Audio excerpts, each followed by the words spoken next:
of employees that you now also have, all those categorize you. And also, we know that small business faced over 700,000 attacks in 2020 that caused up to 2.8 billion in damage. So when any threat is open to small business, it becomes a big concern for business owners. So we looked at this top cybersecurity statistics that we have in 2024. That one was given by Accenture that revealed that this 43% cyber attacks actually happened on small business, and that out of the 43%, only 14% of small businesses are actually prepared to face this type of attack. Only 14%, which shows that we are actually not ready. And this is worldwide, not just Nigeria. So it means we are not ready. We tend not to be ready, even as we plan and try to grow our business. And then say on average, small business spends so much, between $826 to $653,000 on cybersecurity incidents. So 95% of cybersecurity breaches are attributed to human error. This is from the World Economic Forum. And of course, if 95% could be because of small business errors, that means it's actually the people that we need to be very, very skeptical about. We have the people, we have the process, and the technology that runs it, but the people need to be more aware.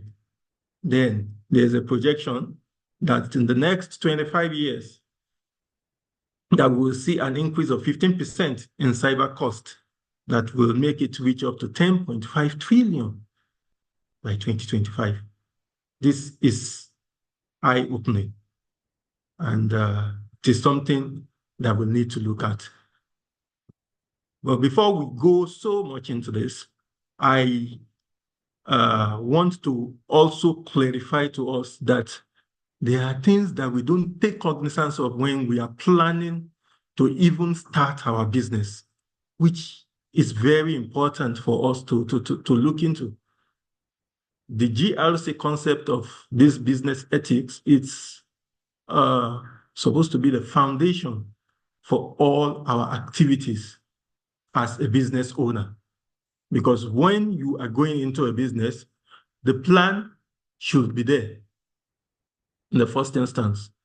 And that plan should have been incorporated with the cybersecurity provisions. The plan should be a compendium, a full embodiment of what could come up, because it's a plan. You have to envisage all the governance infrastructure.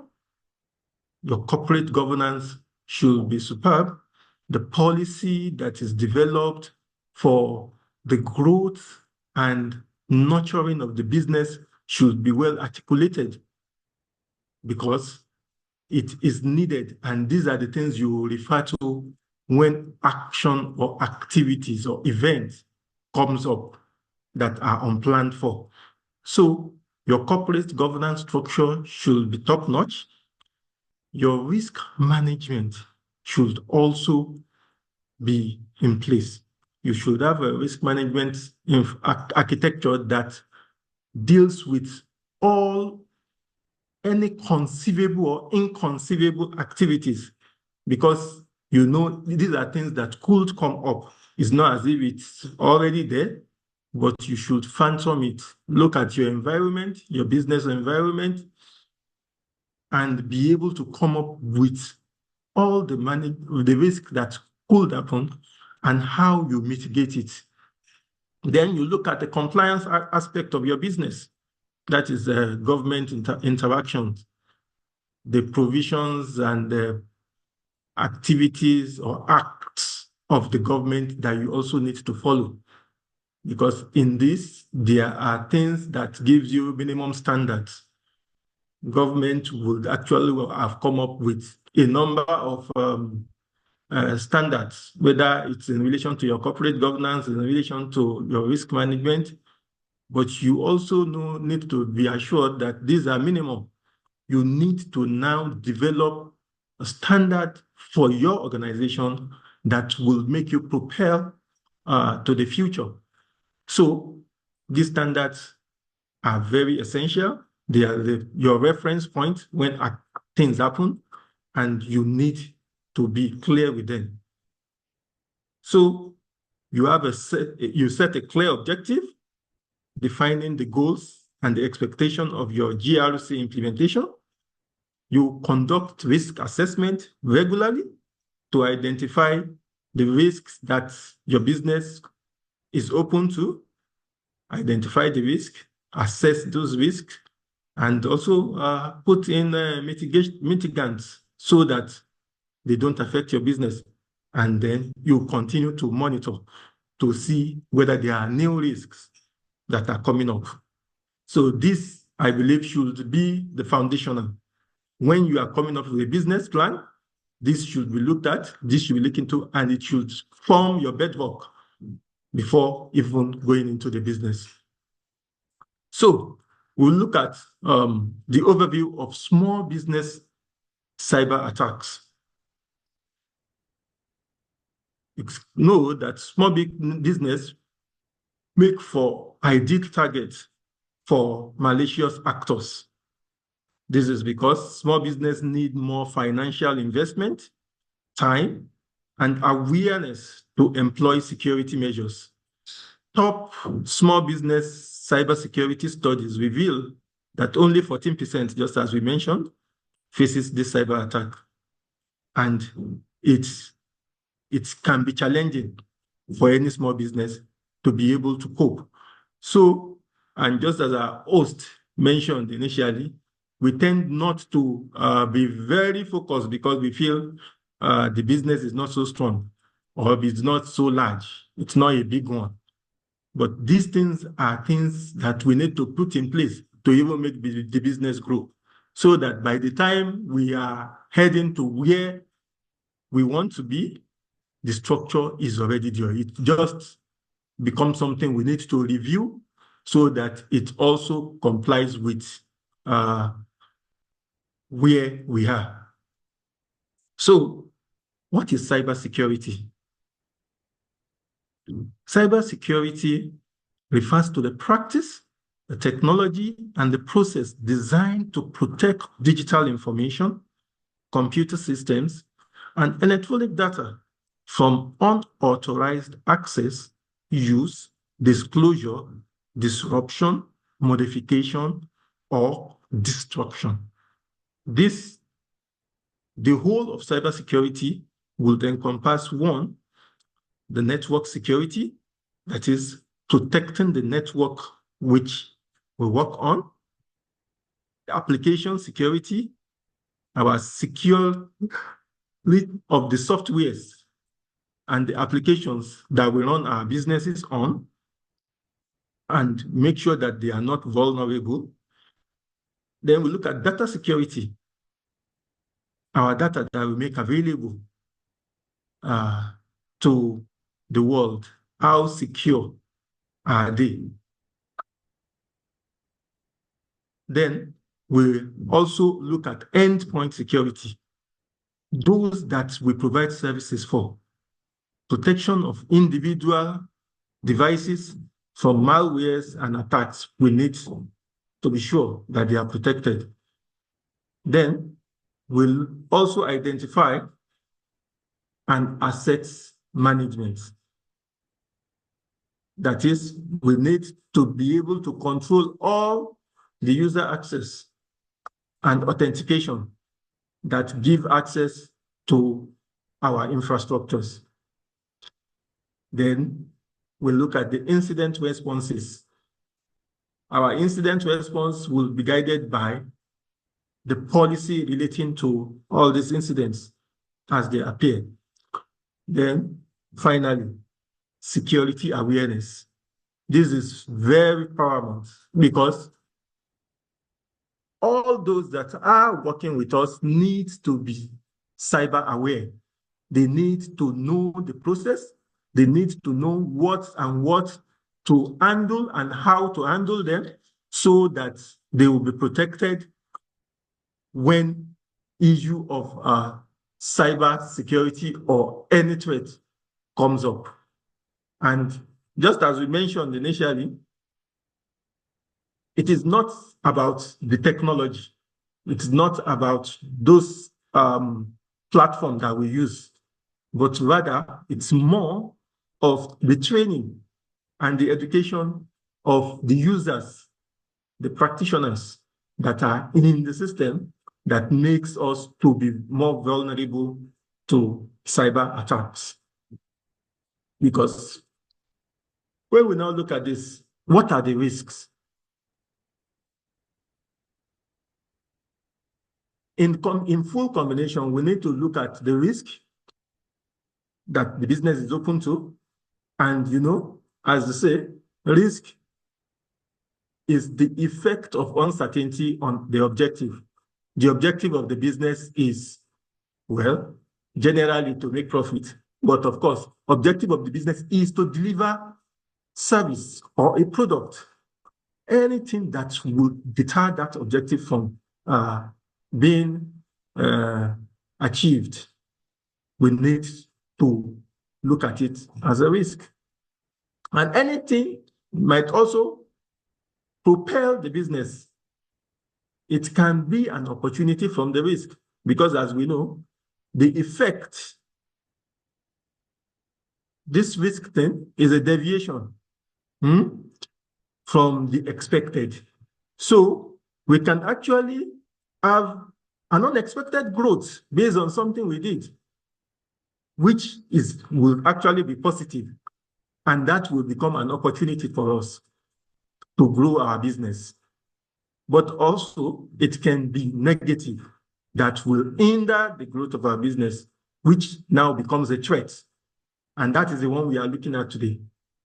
The threat that this risk might cause to our business, because it is negative. Anything negative, we do not want it in our business. A threat exploits the vulnerability to gain unauthorized access to data, information system, or to an actions.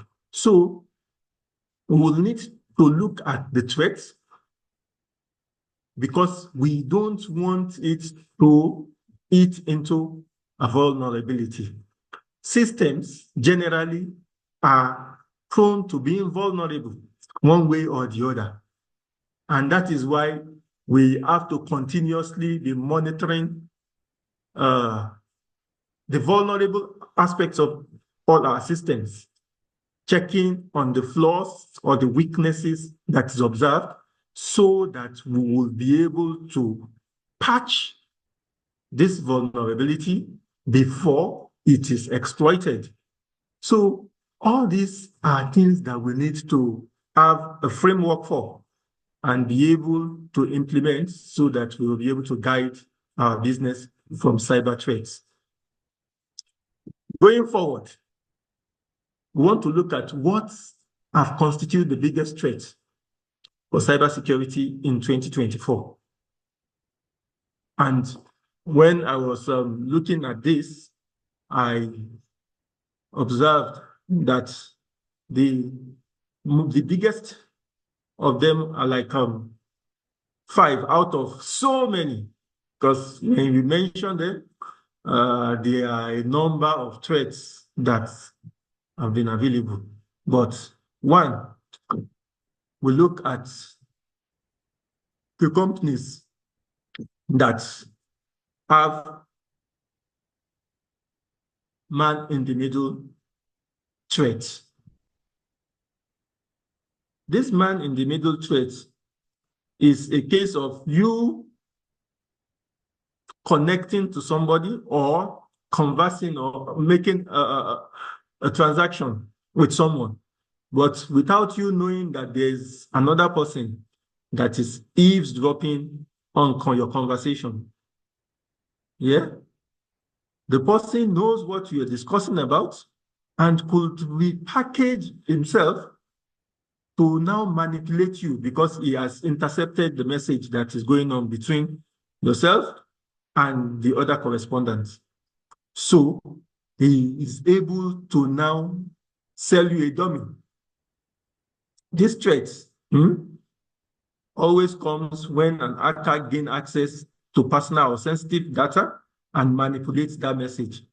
It also happens when you use publicly available or unsecure networks, because probably you think it's cheap, but then hackers are waiting. They look at that vulnerability, they grab it, and they use it against you and use it against your business. We have an example of this man in the model attack, where 500 certificates from websites such as Google, Skype, and other prominent sites takes to a hack at the Dutch registration site. That was digital.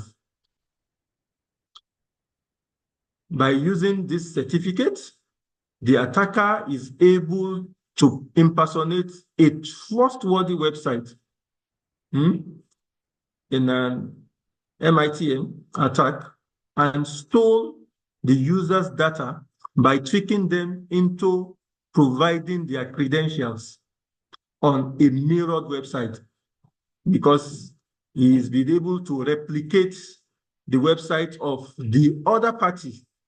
And when he's now making conversation with the genuine party, he believed that he was still in talk with the party that wanted the service, not knowing that he's actually talking to a clone. The breach ultimately led to impact about 300,000 Iranian Gmail accounts, and to DigiNotar declaring themselves bankrupt because of the extent of that activity, collapsing the business in total. That can be the effect of man-in-the-middle attack. Also, we look at this classic SQL injection. You know, SQL always relates with data. Is a structured query language that is domain specific, and it's used to manage data, especially in relation to database management system. It is perpetrated by injecting malicious code into the database to access sensitive information from the data. And this is something that we also need to guide against, because when someone is able to hack into our data, he can misrepresent what our information is, and we become vulnerable. An example is given here, where some victims of this type of cyber attack include Sony Pictures, Target, even LinkedIn, and Epic Games. The Cisco case from 2018 is one of the most widely known attacks, where the attacker found an SQL injection vulnerable in Cisco Prime license management.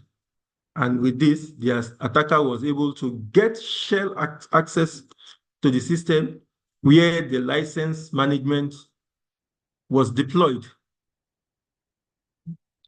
So Cisco became vulnerable to this, but of course, they were able to detect on time, and they provided an update for this not to happen again. But it is an attack that can be very, very effective, especially against big corporations. There's also the growth in malware. Of course, this has been around for a very long time. Malware comes in different forms, as a Trojan, as a virus, as a worm. it comes in different forms. And anything that is malicious that comes to us is a malicious software, and it can be downloaded, especially when we click on links and we access untrusted environment. We can have be open to this type of threat, and it can affect our business. Malware is known to have been affected up to 68.5% of companies in 2021. You can see the extent to which malware can be very, very effective. Then, additionally, criminals also moved away from automated ransomware. Ransomware is also a malware, but which the threat level of the people that ejected it will require you to pay a ransom in order for them to release your document that has been encrypted by them, because your document became vulnerable. They have access to it.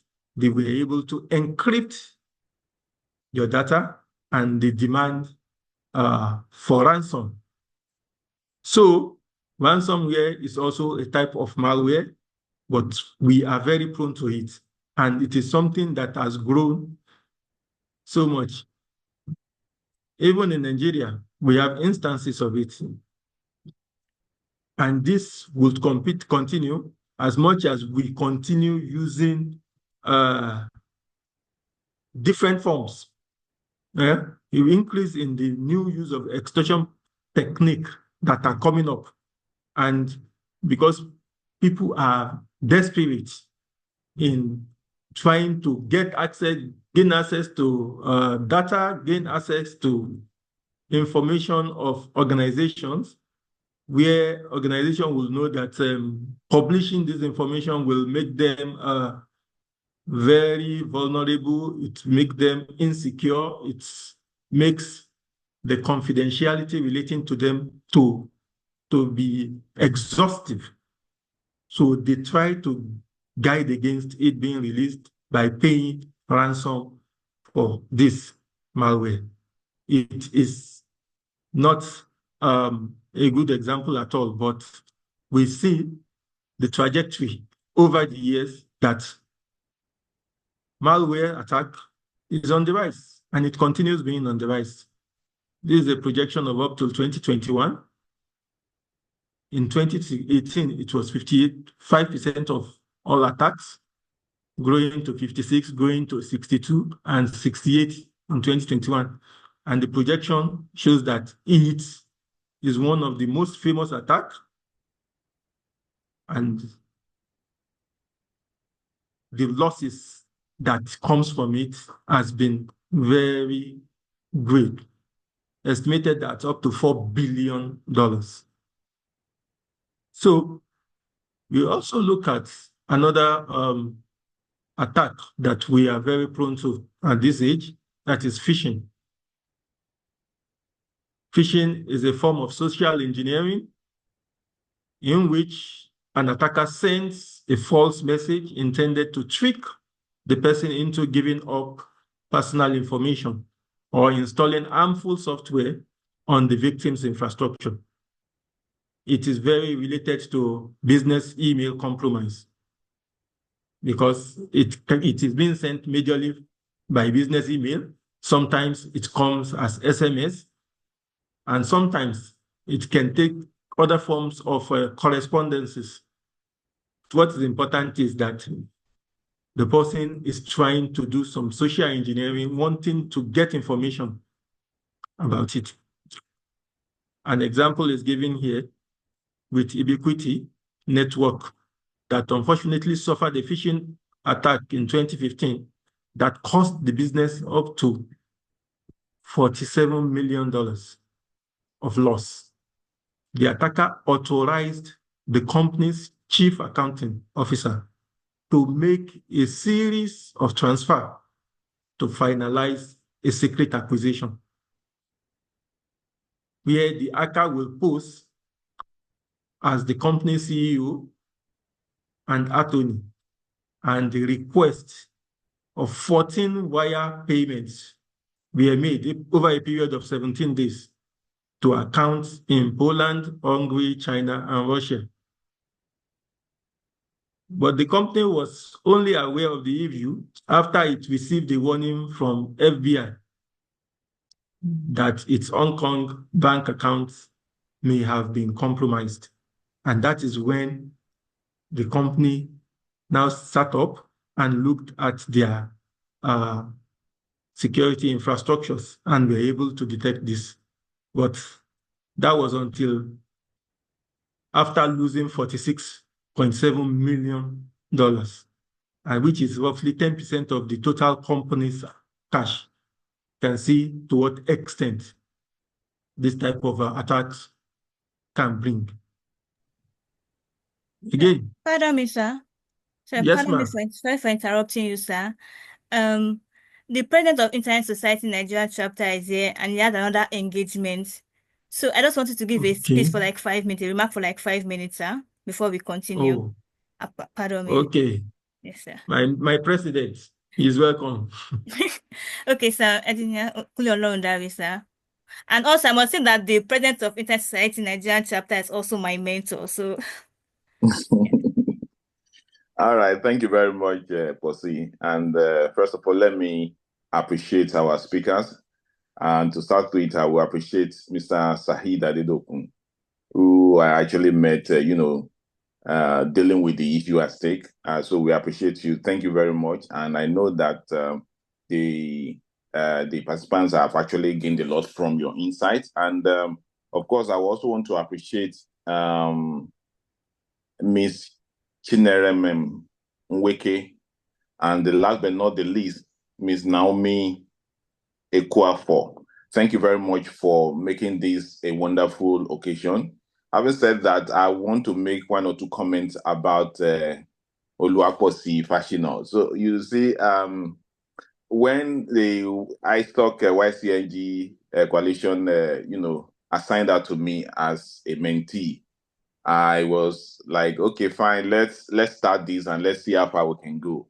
But to the best of my knowledge, I can say that Bosi has been a wonderful mentee, and she's done a lot, even within the pace of, I think we've just done like 6 weeks for you to know how far she has gone. As a matter of fact, she has done a series of podcasts on cybersecurity, and I'm sure that maybe she will definitely talk about that and how you can actually have access to the podcast.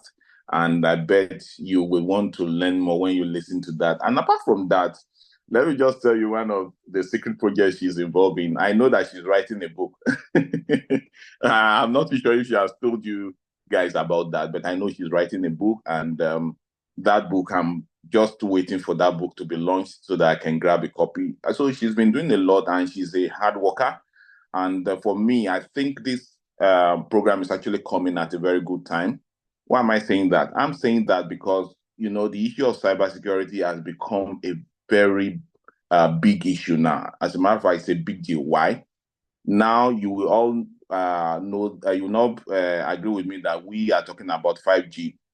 That's the fifth generation of, wireless technology. We've moved from the first generation, second generation, third. Now we're in the fifth.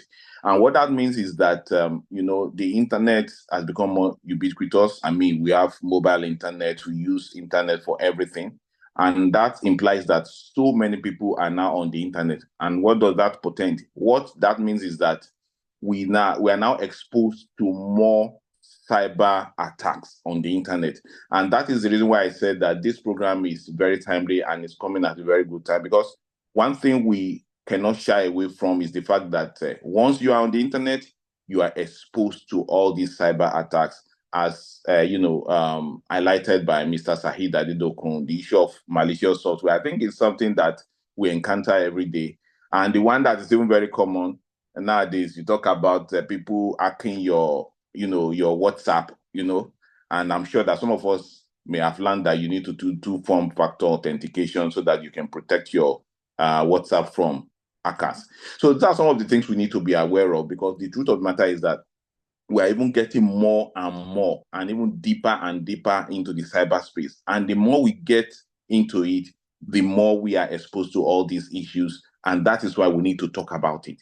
And the more we talk about it, the more people are aware of what is happening, and the more people know what exactly to do when they are being faced with one of those challenges. So this is very timely, and I appreciate the fact that I can see some of our cohort, that is the Nigerian School on Internet Governance for 2024. I can see that some of them are on this call, and I think this is a very good one. And at the end of the day, I hope you are going to become a a preacher of the gospel of cybersecurity awareness. So thank you very much. I'm not going to waste time. I know that you still have a lot of people to, be engaged in this conversation. I appreciate you all, and please stay tuned for more from Posse. Over to you, Posse. Thank you very much, sir. Thank you, sir, for the encouragement and the beautiful remarks. I think your short time here, somebody already has a question for you, sir. Okay. Please, sir, what learning opportunities are available for one starting in cybersecurity world? Okay, so the truth of the matter is this. Most of the time we think cybersecurity is a techie thing. I mean, if you are not into techie words, you can't get engaged in cybersecurity. No, I think that's a misconception. As a matter of fact, cybersecurity has to do with both the technical side, right? And of course, the rules, the frameworks, the guidelines, the policies, and all of that. So all you just need to do is to settle down and be ready to learn all those rules and regulations. And in fact, there is a niche that is actually coming up now, especially for, the legal profession. And I'm happy that Posse has a legal background. And now we're talking about, legal cyber issues. Because the truth of the matter is that after you have done all the auditing, after you have done all the technical, whatever, you still have to go to the legal perspective. And that is why we still have to talk about the legal side. And for me, I think it's an open-ended, profession. If you are a legal person, you are welcome. If you're a technical person, you are welcome. If you're a financial person, like Mr. Sahid, in fact, you are welcome, because nowadays I'm sure some of us will have heard about issues about financial scams, frauds, and all that. I don't want to be specific, but I'm sure we all heard about one that happened not quite too long, when one staff of a particular bank, defrauded the bank. I don't want to mention name. I know we know what I'm talking about. So what I'm trying to say is that it's an open-ended profession and anybody can get into it. And for you to get into it, the best time to start is now. And all you need to do is to attend programs like this. You get yourself, equipped with requisite knowledge. And apart from that, in fact, I think one good thing that COVID brought was this issue of, opening up, online learnings. Before COVID, right? Of course, there was online learning, right?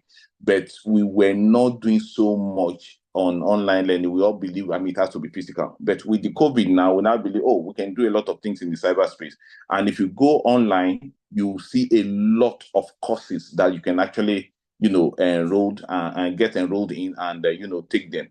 And by the time you are taking them one after the other, you discover that your learning is being upskilled, and as time goes on, you are getting more experience, and that's it.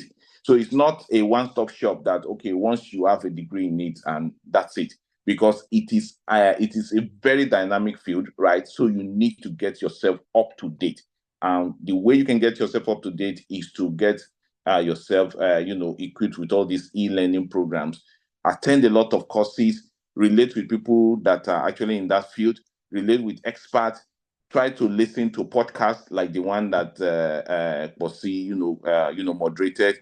Try to read books on, cybersecurity, and before you know what's happening, you are already an expert. And let me just tell us this: that field has a deficit of millions of professionals that they are waiting for to come on board. So what I'm trying to say is that if you get into that field, there are lots of prospects for you to get engaged. It's a field that is just coming up, and the reason it's not far-fetched, I just told us that, of course, we are getting deeper and deeper into the internet. The more we get into the internet, the more we get cyber security issues. And the more we have all those issues, the more we need you guys to get into that profession. So there is no one-stop shop like, okay, once you get the degree, you are into it. The experience matters. Attend online courses, attend online engagement, and of course, your degree also matters. But it doesn't mean that if you are not, let's say, if you don't start with, let's say, computer science or maybe one degree in cybersecurity, you can't get into it. So that's why I'm trying to, demystify this mysticism around cybersecurity. Oh, you must be an engineer before you can get into it. No. Oh, you must be a computer scientist because you can get into it. No. Anybody can get into it, whether you're an accountant, whether you're a lawyer, whether you are an engineer, whether you are, just name them. So please open your mind and try to learn as much as you can and get engaged. Thank you very much. I hope that answers the question. Yes, sir. I guess so, sir. Thank you very much for your time. Thank you for your encouragement. And thank you for being my mentor. I've learned so much under you and I'm still learning. And thank you, ISOC Nigeria, for all your support through you. Thank you very much, sir. Thank you. So, Mr. Adedoku, you can continue. Thank you, sir, for your patience. All right. Thank you. Thank you. And thank you, Mr. President, for your appearance. It gives us a much needed push to continue with the good work. If I may just chip in, when the president was talking about how open this profession can be for anybody from whichever profession, the best way for you to start is from wherever you are. Which profession are you at the moment? There are standards, a whole lot of them, all ISO, a lot of ISOs, international standards, on each of our activities that you can hold on to for a start. Because it's always better to come from the aspect which you know to get into the unknown. It makes it easier for you to integrate. So whichever profession that you are in at the moment can just be your starting point, because we are just putting cyber to the side of every profession, whether it is legal, financial, education, whichever one, it has a cyber aspect. So take that your profession and start from there. That's what I will advise. So as we now continue on our presentation as relates to the threats that are now available to us in this year, we also have this very frequent denial of service attacks. In this instance, it's a case of where traffic, so much traffic, internet traffic is pushed to your infrastructure, and you may not be able to withstand the extent of traffic that your infrastructure is being faced with. So it jam-packs, the traffic will jam-pack the infrastructure and you may have to go down. And with it, services that you render will be denied to others. I said this type of attack can also cause network shutdown and will make it inaccessible to users, both the owner and even those that want to get to you. The hacker could have political or social goal. It can be for anything. Sometimes the hacker use DDoS, which is distributive denial of service in this instance, to just for fun of it, to brag about his newest technique, and they develop it to bring down a particular system. Example of a DDoS attack happened to Amazon Web Service in February 2020, where the attacker put a DDoS attack on Amazon. This was the most severe DDoS attack in recent history, and it used a method called connectionless light-weighted directly access protocol to engage in this attack. So even for an heavyweight like Amazon, it can be attacked. The amount of data that was delivered to the victim's IP address is increased by 56 to 70 times using this technique. And to that extent, your infrastructure will not be able to respond because it is much, much more than the capacity of that infrastructure. So the attack can bring down any type of service that you are rendering. So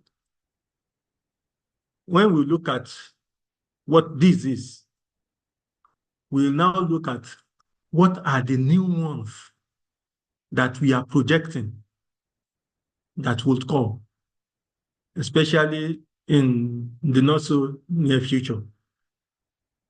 Now that we have cloud, because all our activities now, we are taking them into cloud.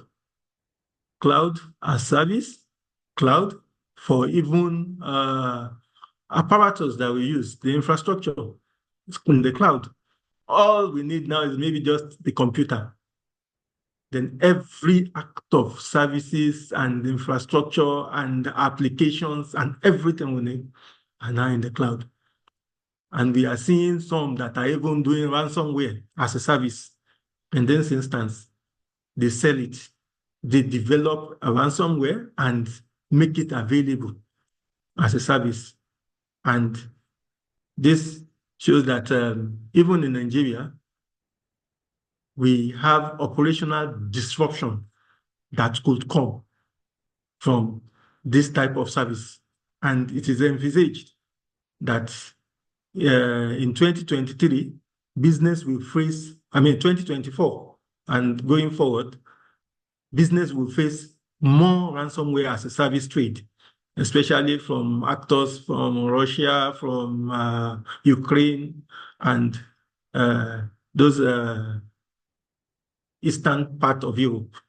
So there are a lot of advocacy for us to also be able to report whatever attack that comes to us, so that we will be able to develop a particular structure to monitor what type of attack that we are having, because this one concerns more of Nigeria, because we do not have a platform for reporting attacks. And it becomes a problem for us to profile those type of attacks and be able to respond to them. And even for others to learn from it. So we are making the landscape for cyber attack to be more challenging if we are not able to do this. And we know that technology is rapidly developing, and to catch up with them is to have a sort of a cooperation within the landscape so that we will be able to challenge these attacks when they come.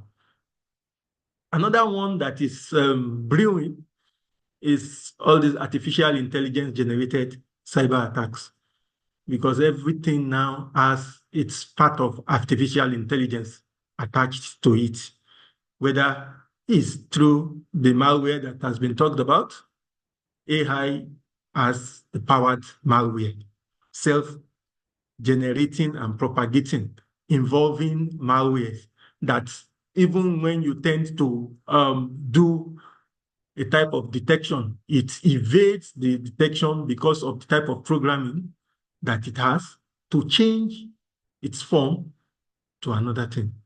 We have deepfake phishing too, that is now AI generated, because deepfake is, in fact, it's in everything now, from the capturing of the picture to video, to audio, to text.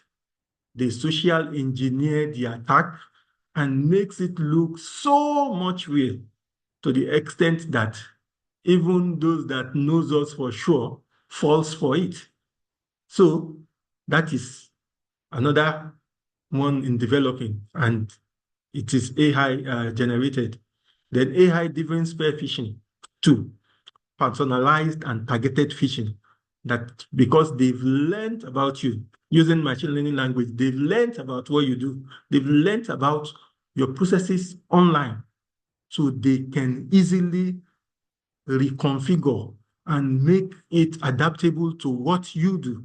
And they use that as a phishing attack on you or on any business. Then these autonomous botnets too, the network of robots that are within the system that could be used to also generate self-organizing and adaptive botnets that will always try to evade detection. So moving within our systems and will not be able to track them. Another one is AI-generated exploit codes. Of course, with this, in the age of machine learning, these codes are used to exploit all types of vulnerability that are available in our system. And DDoS also has an AI aspect where traffic would also be directed at your system, and they flood the system with an artificial intelligence generated traffic flooding. So all these are new to us, but they are coming up, and they are things we also need to be prepared for. As much as we say, yes, our businesses are small, but they are things we need to be prepared for. We need to, when we are developing our business model, to know what policies need to be in it so that it guides this type of activities when it comes. And of course, some governments that are also in the process of developing regulations to even support businesses when this type of attacks comes. Because sometimes there are state-backed attacks that even individuals will not have the capacity to withhold or withstand it. So governments are also now looking at cooperating and collaborating so that they come up with deterrents for even state-backed attacks to come. But we as individuals, we need to also be sure to develop policies, because that forms the bedrock of it. Once the policies are developed, even when those attacks comes, it's easier to quickly put those to test, the things that we are already prepared to do. So other types of attack that are also very, very available and are being used are listed here, like the password cracking, where they were able to guess your password if it's so weak, or even if it is not so weak, they use even robots to continue generating code till they have access to your system.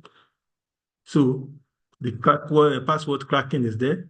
The cross-site scripting is also there, where they penetrate using malicious, just like the SQL injection. This is also very similar to them. They use malicious code to be able to penetrate the website. But in that instance, they use it to penetrate the database. That's just the difference. Then we have insider threats, which is in fact the most grievous one, because it also has to do with the business email compromise that we have and that we've been talking about. The process is not the problem. The technology might not also pose the problem, but the people that need to be aware that all these things are vulnerable and they can be attacked based on all these vulnerabilities are what is most important. And that is why we'll clamor more on training, training, training to make aware what they do not know. Finally, let's look at some ways of mitigating the cybersecurity threats that we have been talking about. We will make this very snappy because of time. I know we are already eating into time. So the first one is to choose a secured information management tool. And if you want to use any cloud service, it should also be the secured one. And here we highlighted what type of securities we look out for in any tools that we want to adopt, that the information security management tool must have. We highlighted them, whether it's a two-factor authentication or even multi-factor authentication that needs to be available. The conversations on the online application should be protected using a minimum of 256 bits SSL encryption, so that it's very strongly encrypted. Then we look at custom permission, so that we give permission in advance. It's not anybody that comes that we will now be confirming his authenticity and giving permission. Then we control who sees what. It is better if you are not in the process of something that you don't know about it at all, rather than for you to make it available. Those that are not even, they are not supposed to be at liberty of getting the information now knows and could now become a threat to the system. We also looked at this one, addressing the information security requirements from the start of the project or of the business. It is very wise to do this from the beginning of the business. Once it is done from there, it's easier to quickly deploy whatever type of policies to mitigate that cyber threat whenever it occurs. Another thing is to hire professionals specialized in online security. Yes, I think some instances it might be expensive, but when that thing happens, it might be much, much more expensive because it can also crumble a business, just as we saw in previous examples. So we need, even if we are not hiring in total, the knowledge must be there. The knowledge of how to operate in that environment.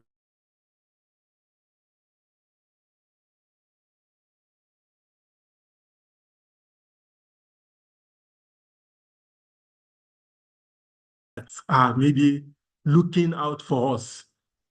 If we use reliable VPN to protect our computers, our smartphone, and all the infrastructure we put on, they will protect our identity if we are running from government or even hackers, and they hide our IP address and the data.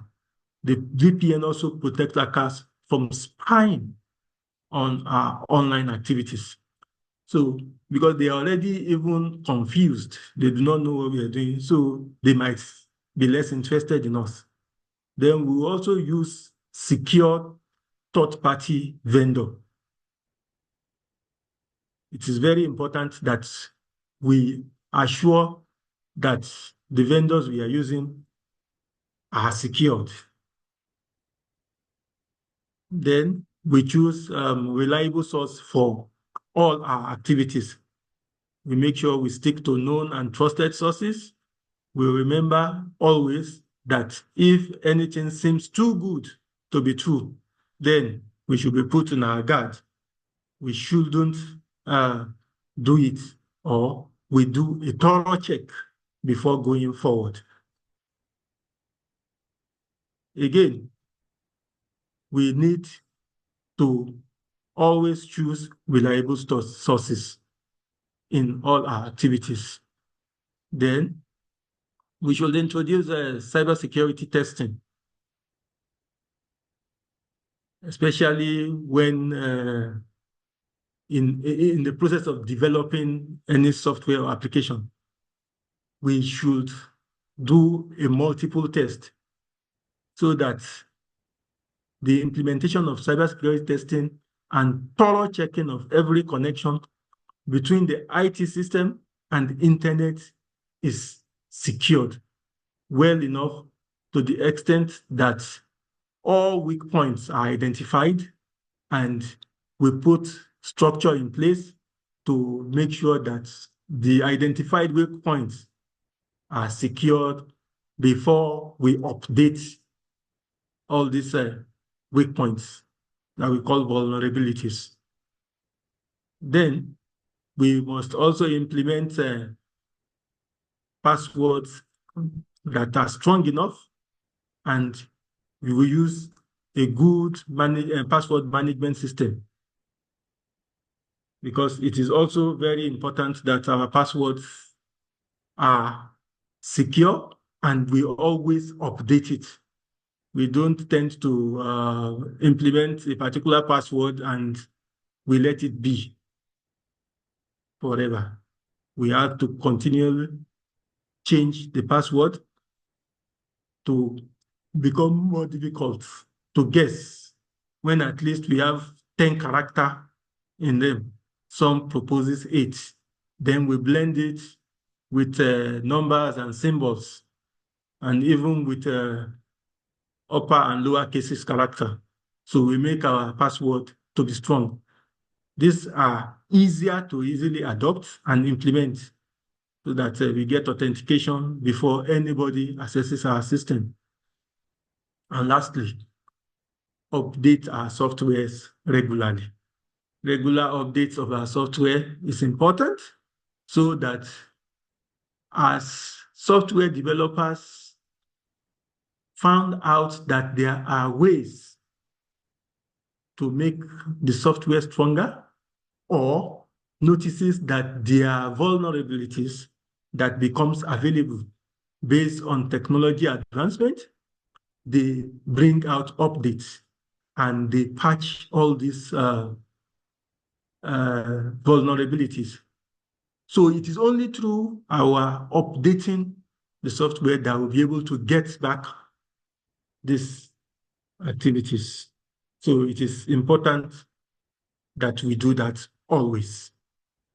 Thank you very much.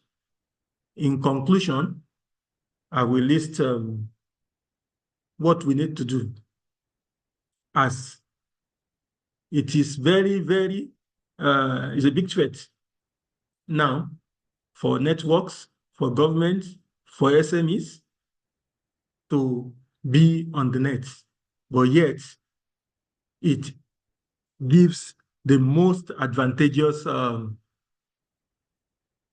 visibility, because when we are on the net, our business can flourish. We'll be able to gain access to markets that we never envisaged were there. Even proposals that we didn't think of will come to us, and we will be able to think more in that direction. So we need to be cyber aware at all times. We need to make sure that we have apparatus that protects the integrity, the confidentiality, and availability of our infrastructures at all times. We need to make sure that people have that confidence that when they come to us, we will be able to deliver without divulging their information, to be able to stay afloat in the market. And these are very important for our existence and growth. Thank you very much, everyone that has been on this call, and I appreciate your listening. And now I wait for your question, and I pass you back to Madam Olamikosi Pashino. Thank you. Thank you very much, sir, for your insightful and detailed presentation. So to our audience, to our participants, if you have any question, you can raise your hand or type it in the chat. We'll take questions for like 5 minutes, 2 to 5 minutes. Any question? Okay, I just received a personal one. The person wants to be anonymous. So the question states that I use platforms like Instagram and WhatsApp for my business, and I've been hacked once. So what specific cybersecurity measures do you suggest I implement to protect my accounts from being hacked again?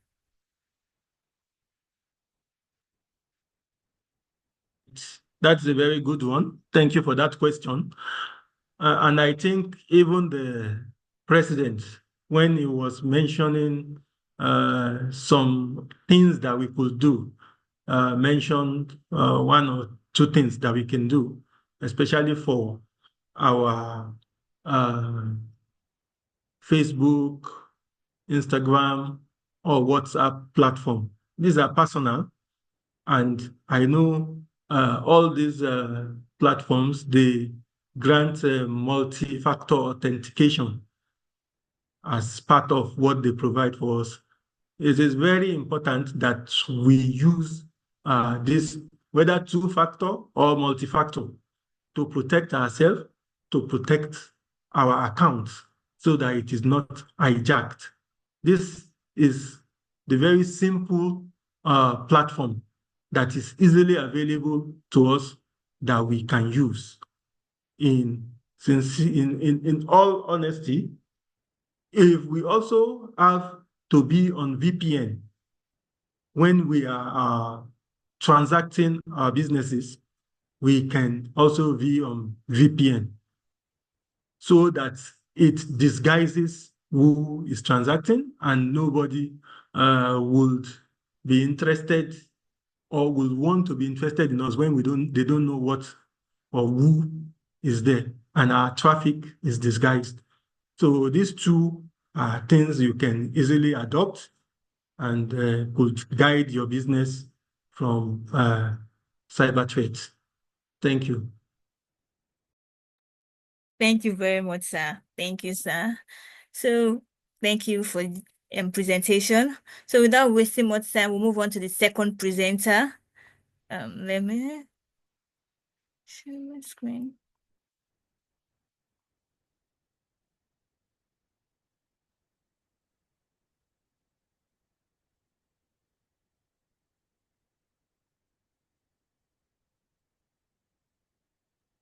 Yes, so moving on to the second presenter. Our second presenter is Chinemerem Nweke. Chinemerem is a dynamic professional, deeply passionate about the intersection of innovation, technology, and the law. Specializing in cyber law with a stint in data science and data analytics, Chinemerem is committed to carving a niche for herself as a trailblazer in this domain. With over half a decade of legal experience under her belt, Chinemerem has honed her expertise in areas such as data protection, corporate governance, and regulatory compliance. Her academic journey culminated in a Master of Law degree in cyber law from the esteemed University of Lagos, Nigeria. Driven by her commitment to excellence, Chinemerem is dedicated to empower businesses to thrive in an ever-evolving landscape by embracing innovation and deep practices. Chinemerem will be speaking to us today on securing your customers' data. Businesses feed on data. You need data to transact with customers. You need data to speak to customers. So Chinemerem will be talking to us on how to secure our data and the best practices. Over to you, Chinemerem. Let me stop. Right. Good afternoon, everyone. Thank you, Bosi, for that wonderful introduction. I've been given a topic to speak about, and the topic is on securing customers' data. and we'll just dive right into it. So let me quickly share my screen. Let's see, confirm I have sharing rights. Okay. Yes, you do. All right.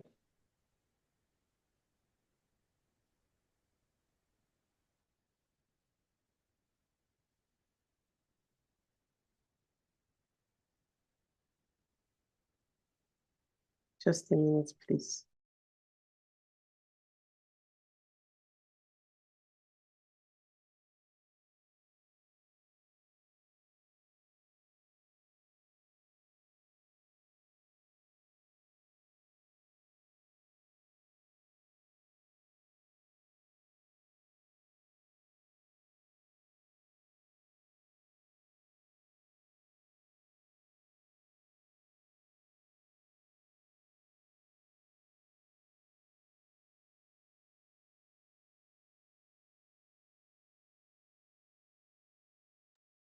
You're muted if you're speaking.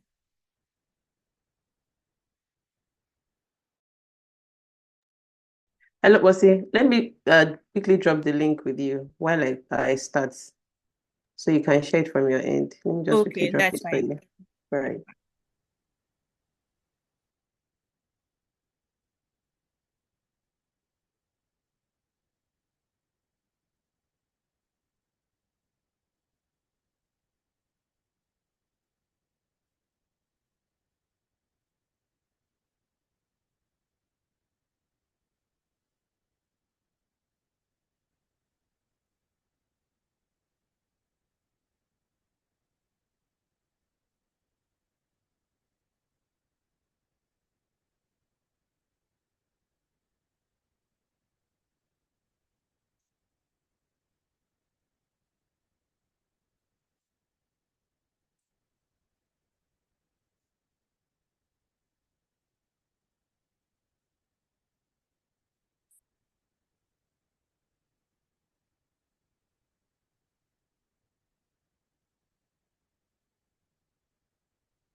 Okay, Bossy, I've dropped it for you. Okay. You can start while I start then. All right. Good afternoon, everyone. Apologies for the slight technical issue. So the topic I'm speaking on today is securing customer data for SMEs. So I believe it's very important that we understand the foundation or the basis for anything that we're doing. So what's the basis for securing customer data? Why has it become a thing that, customer data is very important, that, businesses understand the basis for securing customer data? So one of those bases is the legal basis. So the legal basis basically is the fact that the Nigerian Constitution provides for right to privacy. So the basis for securing customer data is because most of the customer data that businesses deal with are seen to be private. So for instance, the name of your customer, the financial information of your customers for people that have e-commerce model of businesses where they have to accept payments online. So which means that customers would have to input their personal financial information. So those information are strictly private to the customers, but because they have to transact with you as a business, they have to disclose those information to you. So we have the date of birth, we have the age of customers, and all of those personal information. So you can see that all of these information are private, and there is the Constitution of Nigeria provides for rights to privacy. So it becomes a right that businesses are now mandated to ensure that they protect. Another legal basis is the fact that there is a regulatory framework that understands this right to privacy. And now there is a whole framework, that's the Nigerian Data Protection Act, that provides for data privacy. So, if you can just go to the previous slide. Right. So, like I said, the first basis is the legal basis. Another basis why securing customer data is very crucial also stems from the legal basis. So that's the liability for breach.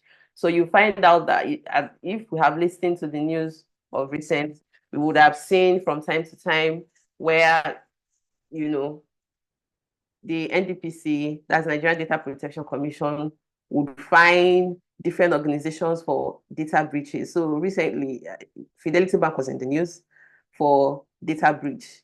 So as of today, they are still contesting this fine.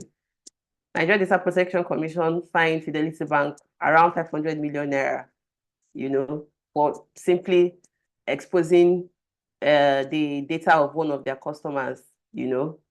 And also brand reputation, that's another basis for securing customer data. You find out that once you hear that, let's say Yahoo, there was a data breach that occurred within a very reputable organization, you already know that automatically in your head, you know that, oh, these people, they are not reputable. These people, they can't protect my information. I don't trust them, you know. So automatically it's a dent on their reputation.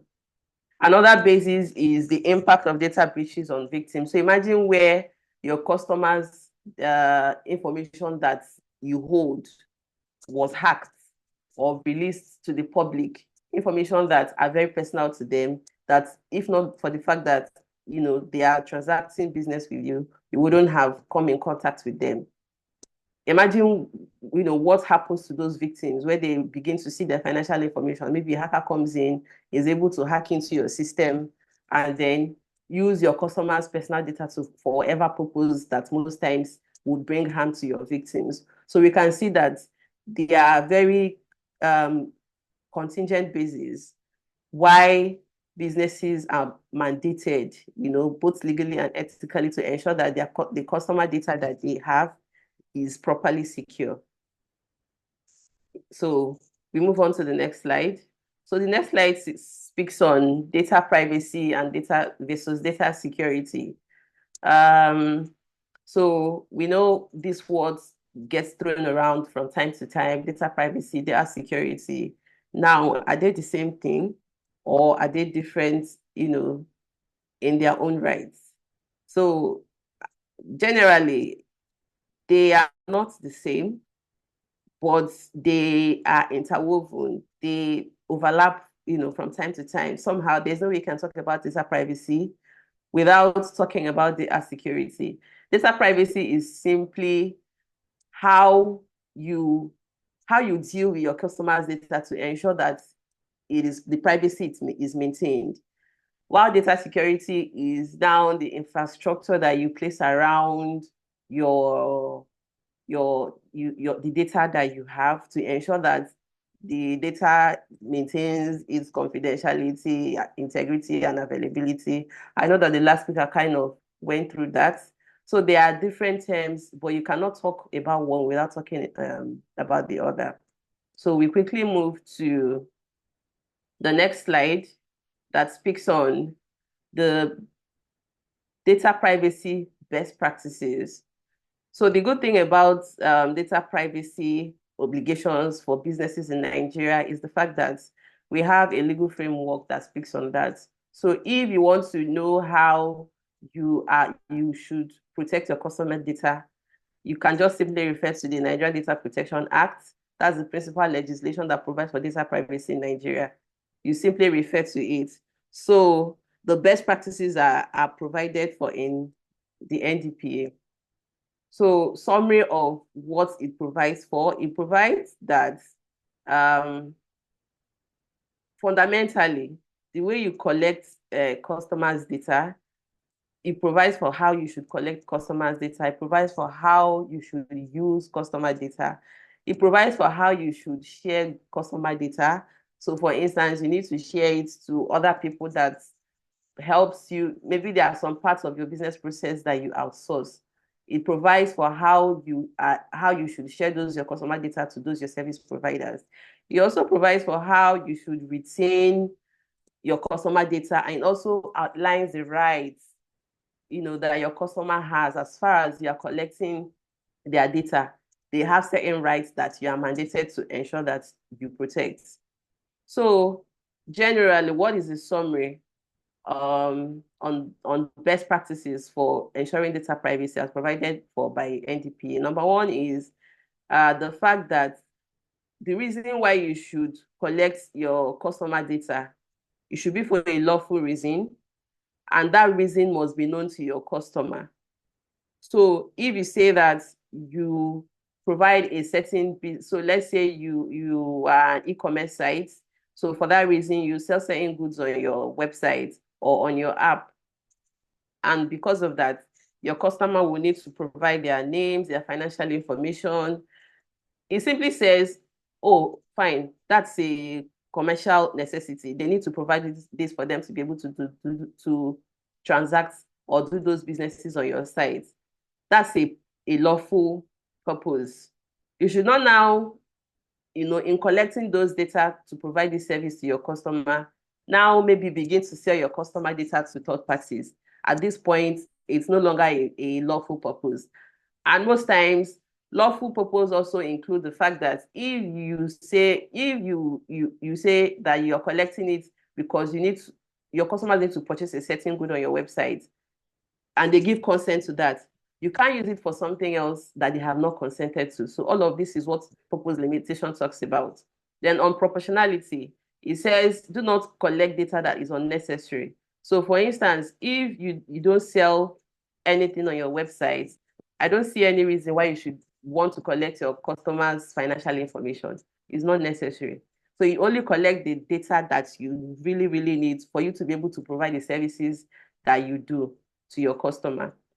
Then another best practice is that you should ensure that you maintain lawfulness in your data practices. So lawfulness will also include that you collect consent, or make sure you obtain consent from the customer before you collect your customer's data. Make sure that it is for a contractual necessity. I've already spoken on that. And make sure that it is in compliance with legal obligations. Also, another best practice is that the fact that the customer data should be accurate and up to date. So you should also provide a means through which, if your customer's information changes, so maybe your customer changes name, or your customer changes address, or your customer changes financial information, make sure that you have a channel through which you are also able to update those customer details that are in your possession. Then also there's also another best practice, which is on data storage and limitations. Ensure that you have an adequate security to store your customers' data. You don't store your customers' data anyhow. You don't store your customer data in unsecured platforms. And also ensure that you do not continue to store your customers' data when you no longer have use for it. The NDPA provides for a time frame that you are expected to retain your customers' data. 3 years for the most part, 5 years in certain cases. So those are all the best practices that the NDPA has provided for. So I go on to ask, does your organization have a privacy policy? That's a question that, as a business, you need to answer, because your privacy policy is a mandatory document that simply outlines how you have implemented all of these best practices that I've stated. Usually, it should be on your website or on your app, and it contains all of this. And most times, before a customer is able to access your services, this privacy policy, your customer is supposed to actually agree to it. And how does your customer agree to it? Your customer is supposed to actively, maybe like check a box, mostly check a box. And that's how you ensure that you have gotten consent. But before your customer checks a box, your customer is supposed to actually go through this privacy policy to ensure that, all of these best practices are in place. And most times, privacy policy should not just be for the sake of having a privacy policy. You should also outline how you actually implement all those practices. So in as much as you have a privacy policy, ensure that those policies are actually being followed by you within your organization. So a privacy policy is very necessary, to ensure that all of these best practices are captured by your business. So we move on to the next slide. that speaks on data security best practices. So remember I said that data security is different from data privacy, however, they overlap. So what are the key practices to secure customer data? Most of all of this, Mr. Said has already gone through it.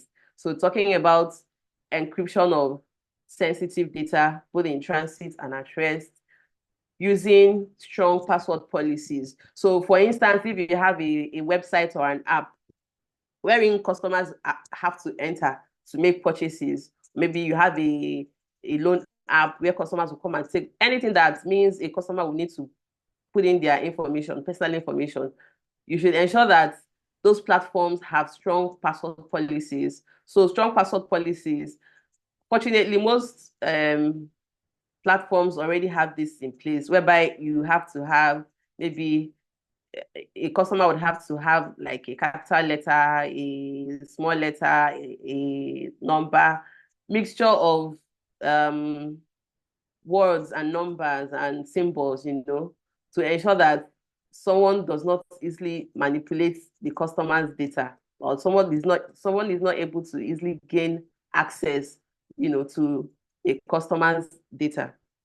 Then there's also the two-factor authentication, adding an extra layer. So which means that to ensure that your customer is who he says she is, then 2FA ensures that someone does not use somebody else's data, maybe use somebody's financial information to make purchases on your website, basically having to, in as much as the person puts in password, the person also has to, for instance, go to his or her email address, send an OTP to the email address, and then use the OTP to complete a transaction on your website. Then you also have to ensure that you carry out regular software updates, ensure you have a data backup, and ensure that you also conduct due diligence on your third-party providers. I've also spoken on this before, where if you outsource some of the services you provide for your customers, if you engage other third parties to do it, ensure that those third parties, they have very good data security practices in place. And so when you go through their privacy policy, ensure that they have data privacy best practices in place before you outsource those services, to third parties. So move on to the next slide. Hello, Osi. Can you move on to the next slide? Yeah, so move on to the next slide that speaks on data access control. So this is a very important aspect of data security as well, that ensures that data information, personal information, do not get to people that are not supposed to have access to it, especially within an organization. If that's another data privacy best practice, data security best practice. So if, for instance, you have your admin, for instance, or you have your customer care personnel in your organization, your customer care does not necessarily need to know certain information belonging to your customer, right? Or let's say you have a salesperson in your organization. Your salesperson might need to have the name of your customer, might need to have the address of your customer, might need to have the phone number of your customer, but does not necessarily need to have the financial information of your customer, because that it's not the salesperson duty to deal in those information. So you have to make sure that you limit access to sensitive data. So there are different strategies that you can use to limit access to sensitive data within your organization. There is the role-based access, that's what I just said, where employees should only have access to data relevant to their job. Then you also have to monitor access logs. So ensure that you have a structure in place whereby you are able to see who accesses any customer data, all right? Then you also have the clean desk policy. So the clean desk policy simply says, ensure that your employees always shut their system. Ensure that when your employees are not working, when they're not on their desk, that they clear their desk. That ensures that, that ensures that data that other people are not supposed to have access to, they don't mistakenly, have those data because another employee carelessly kept it. So ensure that within your organization, a clean desk policy is maintained. Then also use NDAs for employees and partners as well. So most times before you outsource your services or before employees come in to work for you, because you know that those employees will be dealing in customer data, they need to sign non-disclosure agreement. So this non-disclosure agreement basically binds them to not disclose whatever confidential information that they would work with. So of course, if they go ahead and do this, it becomes a breach and you can take it up, in different ways. So it ensures that the people that will be working with customers' data, they do not disclose it anyhow. Then very important is to also engage in employee training. Ensure that you regularly educate your staff on security protocols and potential threats. Very important to also educate your employees on data privacy best practices and data security best practices as well. So we move on to the next slide that speaks on responding to data breaches. Of course, we know that in as much as we can try to implement all of these practices, sometimes you can, sometimes you can have data breaches occur within your organization. And the other speaker have also spoken on data breach response plan, which simply speaks about you having an incident response plan. So what this plan helps you to do is that it basically just helps you to have a structure to how you can respond to data breaches. Because data breaches can be, it can put your organization in disarray. Having an incident response plan now helps you to manage those kinds of events, and as much as possible also mitigates the risks and ensures that the data breaches do not blow out of proportion. So those incident response plan also speaks to the fact that you are also expected to report data breaches to the regulatory authorities. So in this case, mostly it will be to report to the Nigeria Data Protection Commission that a breach has occurred. And sometimes if a breach has also occurred, you might also need to inform your customers.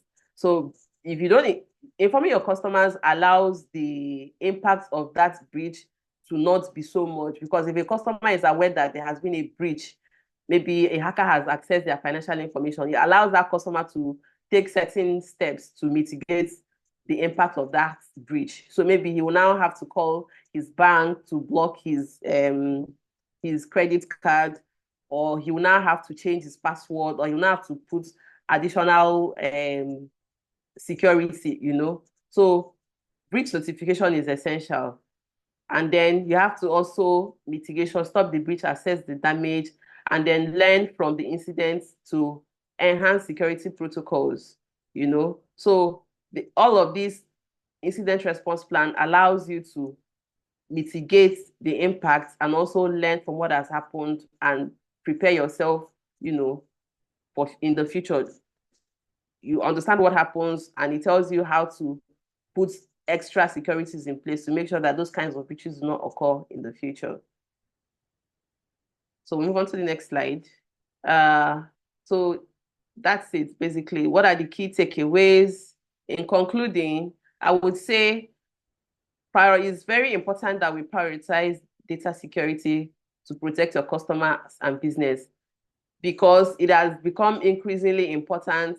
Like the Internet Governance President did mention initially, he said that there is a deepening use of internet in the society. So the more internet use increases, the more, it becomes important that you secure your customers' data, because a breach can be very massive.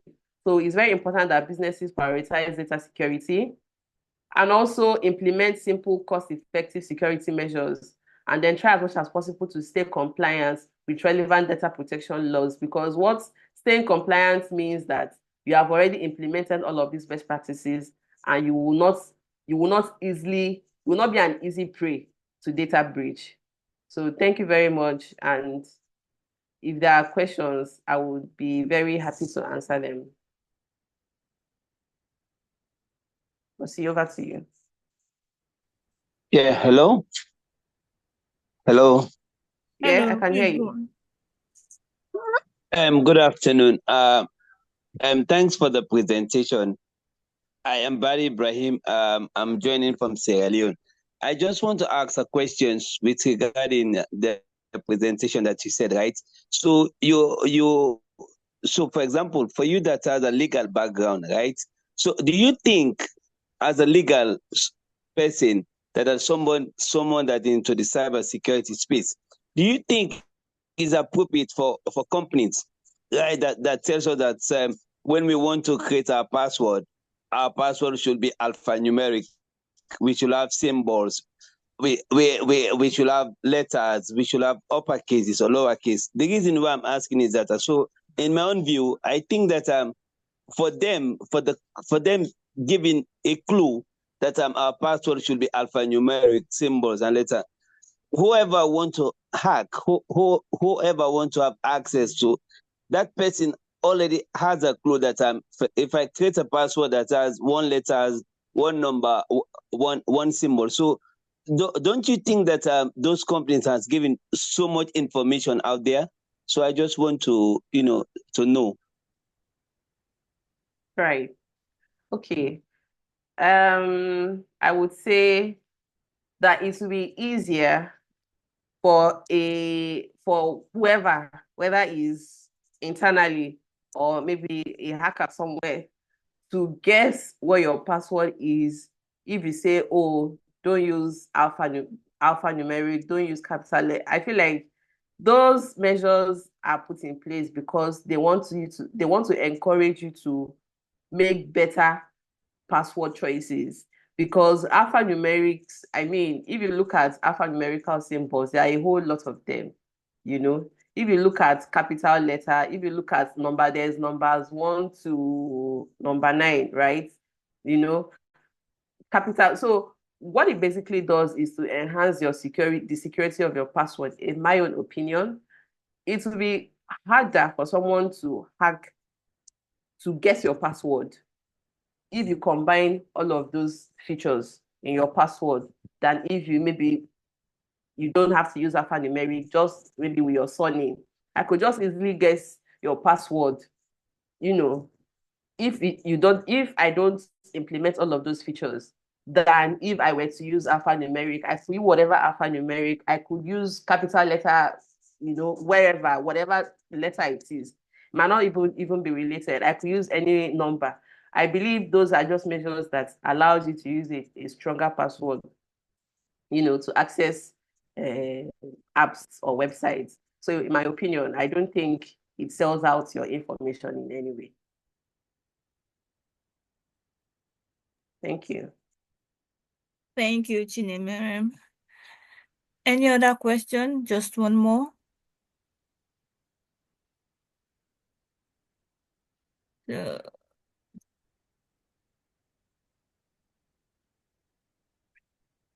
Okay, there's a question in the chat. In the case of anonymizing data shared to service provider, how do you ensure that you have a balance between hiding information and sharing the information full, that the service do not use your data without consent? So balance. Can you repeat your question again? Okay, so in the case of anonymizing data shared to service provider, how do you ensure that you have a balance between hiding information and sharing the information full, that the service do not use your data without consent? So knowing the information to share and knowing the information not to share.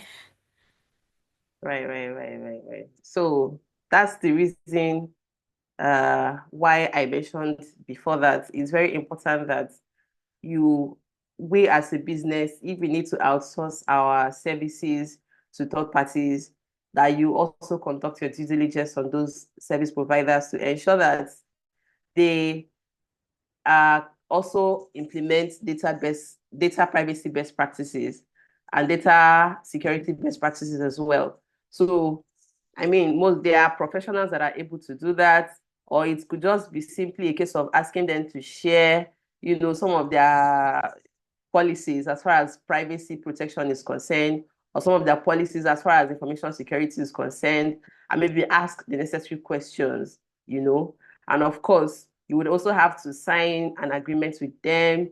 You have to sign an NDA, like a non-disclosure agreement. You have to sign an agreement that where they say, oh, they would also abide by the Nigerian Data Protection Act or other relevant laws in dealing with your customers there.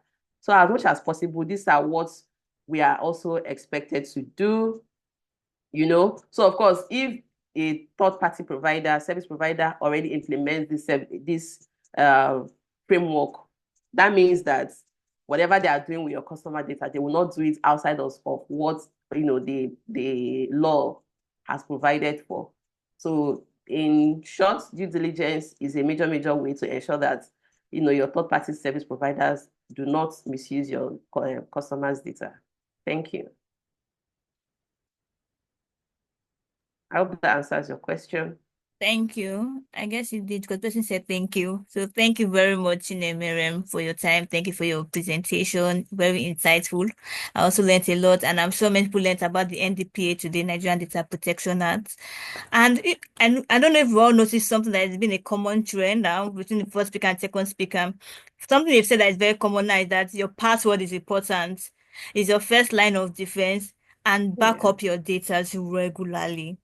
Back up your data regularly. So now, thank you, Chinemere. So I'll go to the third speaker.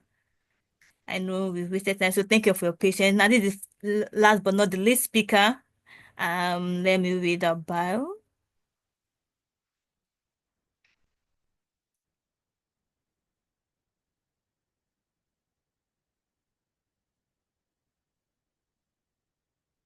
Okay, our third speaker is Naomi Emma Nwekwalo. Pardon me if I mispronounced your name. I'm so sorry.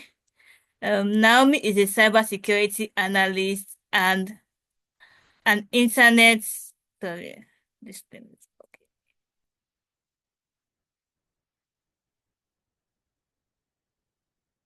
Naomi is a cybersecurity analyst and an internet inclusivity advocate with a background in law. She's also a lawyer. She is passionate about innovation, which will help in protecting organizations from cyber attacks and security breaches. She aspires to become a leading force in the information security risk and compliance industry. So Naomi will be talking to us about cybersecurity on a budget and implementing incident response plan. Thank you, Naomi. Thank you for your patience. I know we spent so much time, so over to you.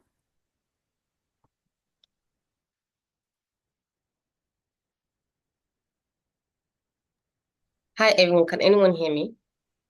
Yes, I can. I don't know why I can't share my screen. I can't show myself on video, so I think so for now, unfortunately, my face will not be shown. Permits me. So that's fine. So I will be sharing my screen now. Okay.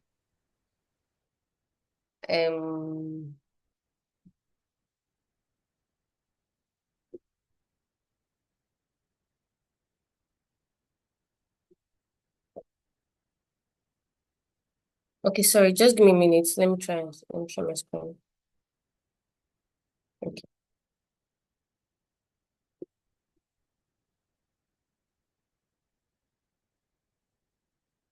Hi, can everyone see me? See my screen? Can you see my screen now? Yes, I can. So, hi everyone. Good afternoon. Good afternoon. So, thank you to the past speakers. I've learned a lot. So, let me start now. Who is Naomi? My name is Naomi in my palo. I'm a GRC analyst. I'm also an internet advocacy of inclusion. I have a background in law, and I'm passionate about innovation, which will help protecting organizations from cyber attack and cyber security breaches. So I aspire to be a leading force in the information security industry. So I am I'm going to share like an introduction of what I'm going to talk about. So my topic is on implementing an effective cybersecurity measure on a budget as a small business and developing an incident response plan. So please, can you give me a minute? Sure.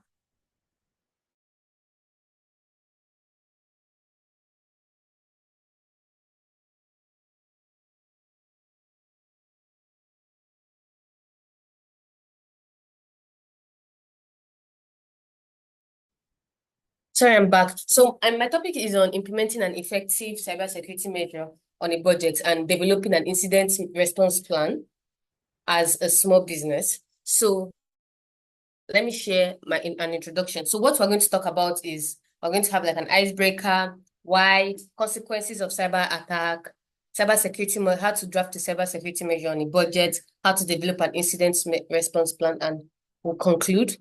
So let's start with an icebreaker. So I do this thing where I put anything, I have like an icebreaker. So on the chat bot, you can tell me what animal. If they tell you what animal would you refer yourself to, or would you want to be like? Could you share? Like on top of your head, they say what animal can you see yourself in?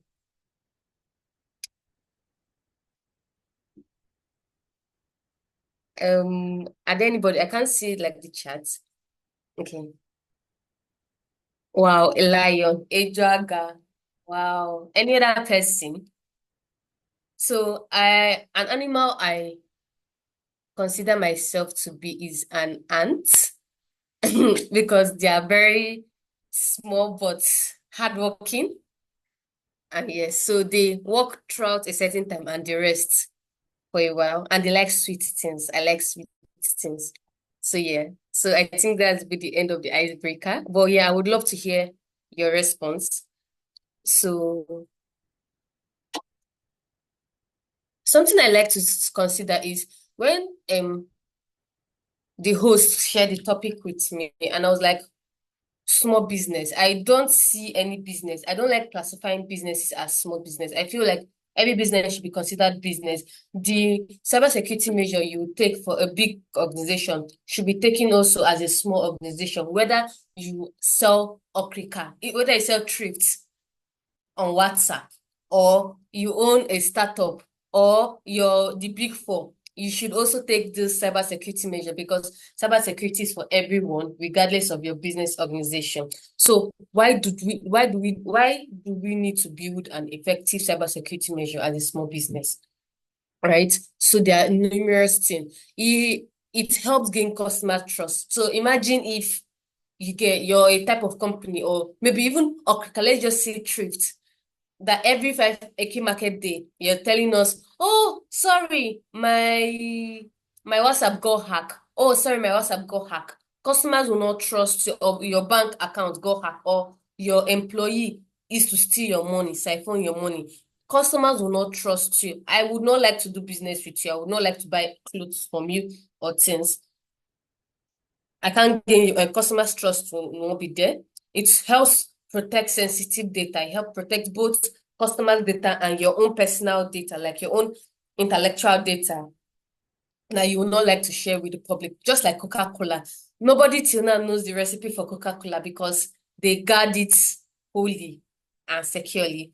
It prevents financial loss. Cybersecurity breach are one of the largest, most expensive thing an organization would pay. Recently, there was a bank that got breached, and the money they paid to fix it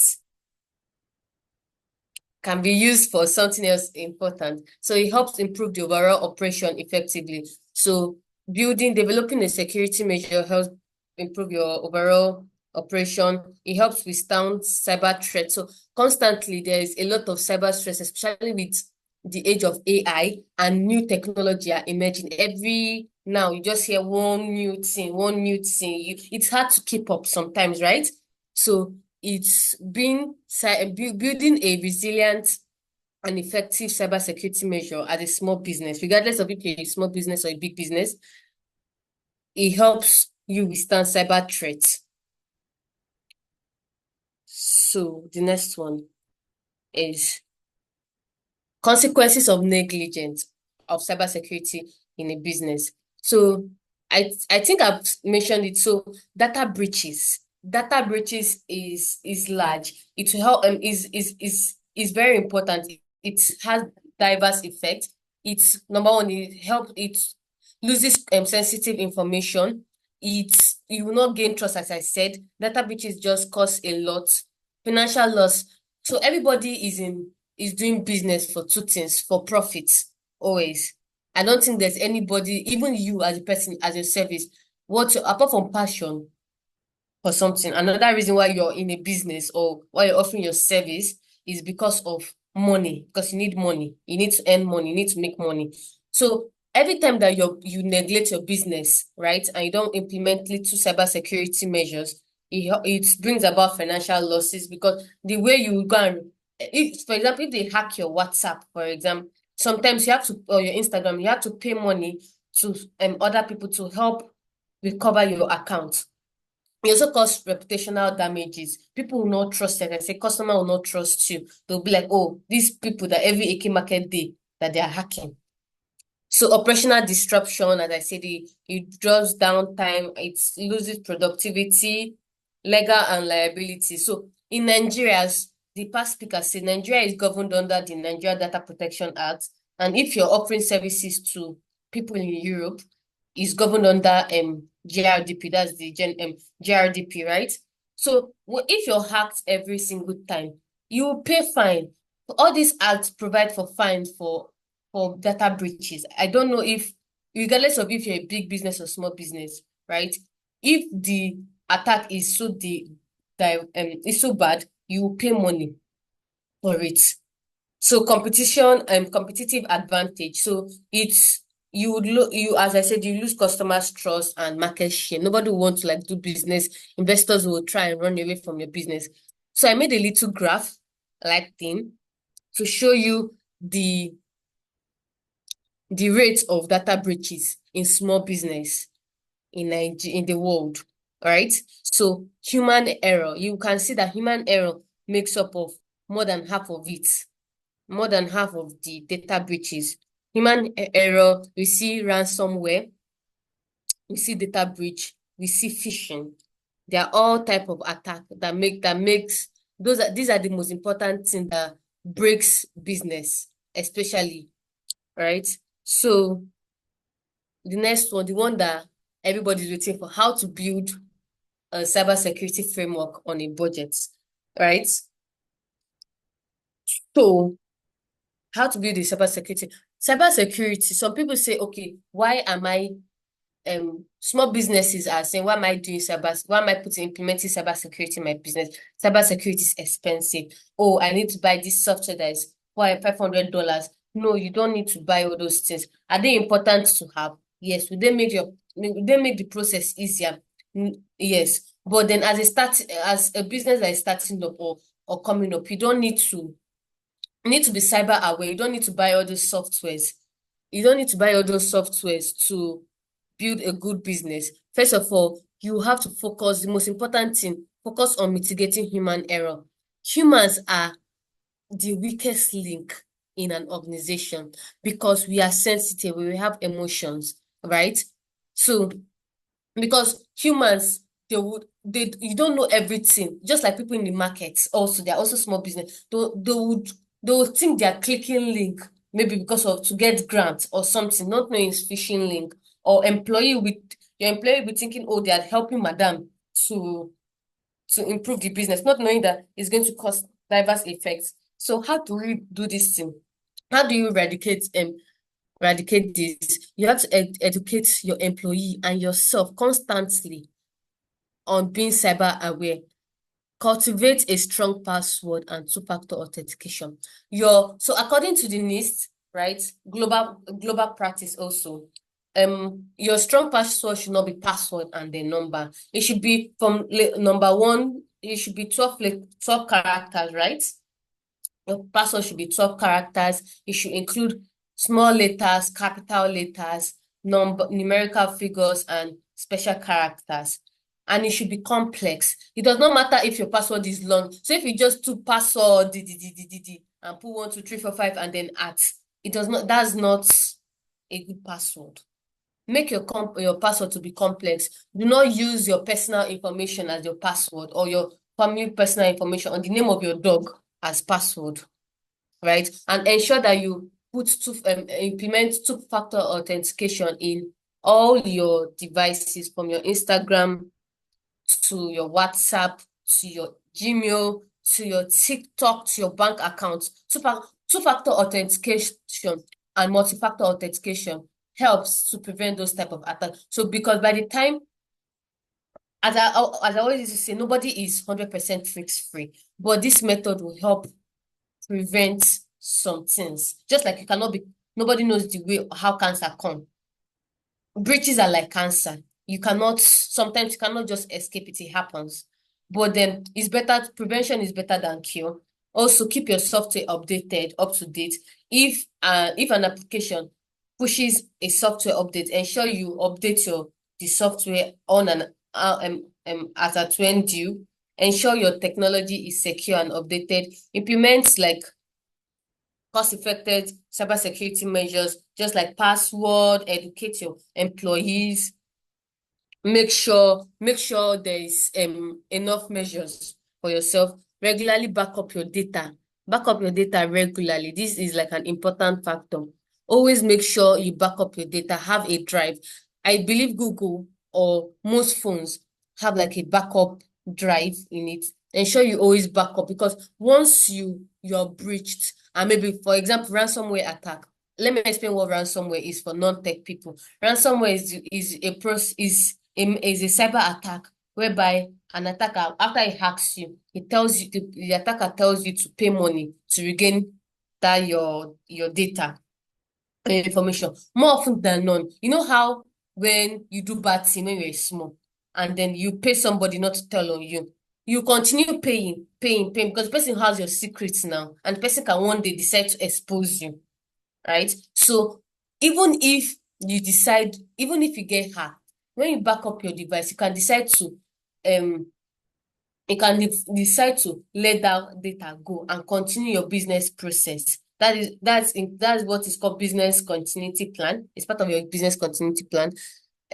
Always install antivirus and anti-malware in solutions. Like, I believe every organization, whether big or small, should have one antivirus solution on their device. And especially if you're handling sensitive data, you should have one anti-malware device installed. Restrict access to sensitive data. That is, implement least privilege. Least privilege is that not everybody should have access to your data. Not all your employees should have access to your data, right? Delegate, segregate tasks and duties. Finance should have his own. This other person should have their own. Not everybody should not have the same level of access, authorization to your data. Lastly is have an incident response plan. So I know that it's so sweet to say it in your mouth that, oh, cultivate cybersecurity measure, cultivate it, put two-factor authentication. But then sometimes, as there's an idiom that said, you will not know what is pinching you until you wear the shoe, right? So there are challenges implementing cybersecurity. Number one, the cost. Sometimes the money to implement this is expensive, right? To buy solutions, they are very, very expensive. If you're not operating on the open source or the free version, most often or not, they'll just give you like 7 days free trial. And then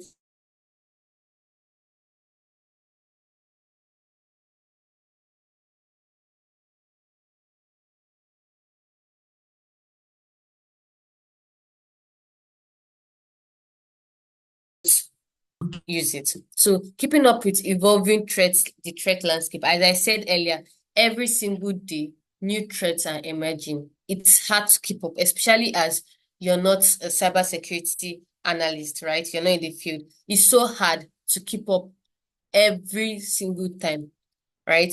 Lack of knowledge. As I said, as you're not in the field, you might not know. Unless, if you don't know, you would not, if you don't know, you would not be able to protect yourself. So lack of knowledge is a challenge. Technology complexity. Sometimes, like, everybody don't have the knowledge. As a cybersecurity analyst, have an upper edge, but for normal regular people, operating this technology is very, very complex, right? it's hard for common men to like understand. For example, even Slack. Not everybody can operate Slack because it's hard. It's difficult. So these are like the challenges of implementing a cybersecurity measure. So how to develop an incident response plan? Incident response is a way whereby if you get breached today, if you get attacked, if your device if your WhatsApp got hacked, right? What are the plans? What are the steps to recover it? So it's not good to, it's just like in the Bible. Let me give you an example. Bible of the virgins, right? 5 wise virgins and the foolish virgins. For people that are non-Christians, I can explain the story. So in the Bible, it tells a story of 10 virgins who were waiting for the bridegroom to come. So they waited and they waited and they waited, but the bridegroom did not come. So in the process of waiting, there were 5 bridegroom that had like extra spare oil, and the other ones did not have extra spare oil. So by the time the bridegroom came, after like later on, the 5 foolish virgins that did not have extra oil, their oil finished and their lamp went off. So by the time they went out to get oil to fuel their lamp, the bridegroom refused them coming in. So developing an incident response plan is like that. So you have to be proactive. You have to be like the wise people that already had like a plan. In case before you get breached, you have like a plan. I know you might say, okay, it's not my business, but you have to be wise. Develop an incident response plan. That is how to develop is number 1, identify all your assets, then rank them from critical assets to less critical assets. Then from all those assets, right? Be it your assets can include your phone, your software, different things. Assets are anything that are used to improve your business and used for your business. Then after you identify all those assets and you rank them critical and non-critical, you assess those risks, right? Assess those risks and know which one is high risks and lower risks. Then put a response strategy for those risks assigned, and then assign roles. Like if this thing happens, what should I do? For like, if my phone get breached, what should I do? Right? Oh, if my phone get breached, I'll quickly go and do my backup. It's not. Then assign an incident response team. For small business, incident response team must not be like a whole department. It can be just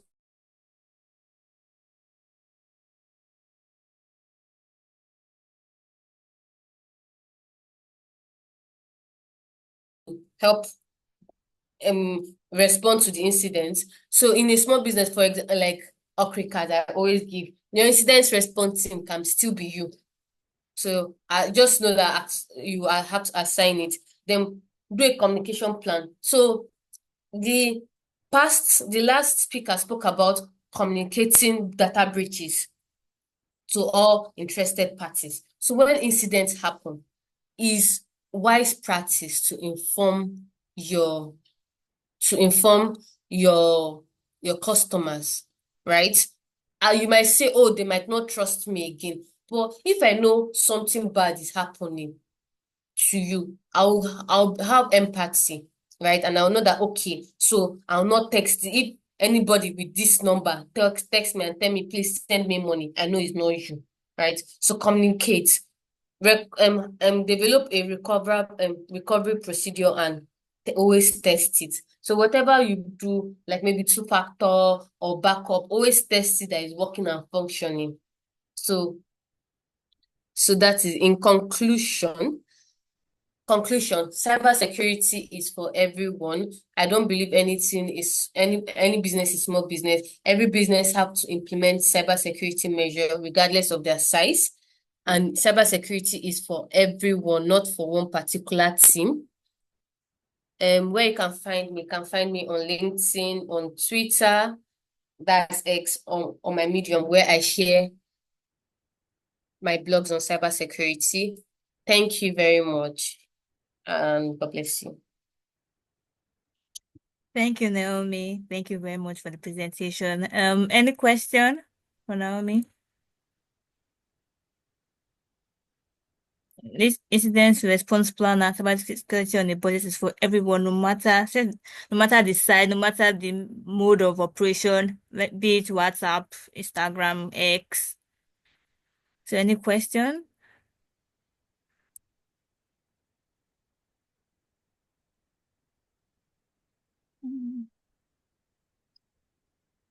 Okay.